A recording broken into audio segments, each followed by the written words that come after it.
Hi hello welcome back to another short video. Today recipe అయితే sweet గోధుమ రొట్టె అండి. ప్రాసెస్ అయితే 1 కప్ గోధుమ పిండి అండ్ 2 కప్స్ షుగర్ అయితే యాడ్ చేసుకోండి. సో వాటర్ యాడ్ చేసుకొని బాగా చపాతీ కలుపుకున్నట్టు కలుపుకోండి. నెక్స్ట్ ప్యాన్ పెట్టుకొని 2 టేబుల్ స్పూన్స్ గీ యాడ్ చేసుకొని చపాతీ ఉతుకున్నది ప్యాన్ మీద వేసేసి బాగా కాల్చుకోండి 2 సైడ్స్ అయితే. సో నెక్స్ట్ అయితే బాగా ఫ్రై అయిపోయిన తర్వాత హాట్ బాక్స్లో అయితే తీసి పెట్టుకోండి. సో ఇప్పుడైతే చూడండి చాలా బాగుంటుంది. మనం ప్యాన్ మీద పెట్టుకున్నప్పుడే ఆ గంటెతో కానీ బాగా కట్ చేసినట్లుగానే అన్నామంటే లోపల కూడా బాగా ఉడుకుతుందనమాట. సో టేస్ట్ అయితే చాలా బాగుంటుంది, సాఫ్ట్గా ఉంటుంది. సో నేను టేస్ట్ చేసి చెప్తాను చూడండి ఒకసారి.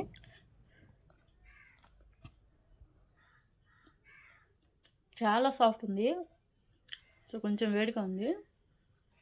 తప్పకుండా ట్రై చేయండి. సూపర్ టేస్ట్ అయితే ఉంటుంది. స్వీట్ తినాలన్న వాళ్ళు, తినలేని వాళ్ళు కూడా ఇదైతే తింటారు.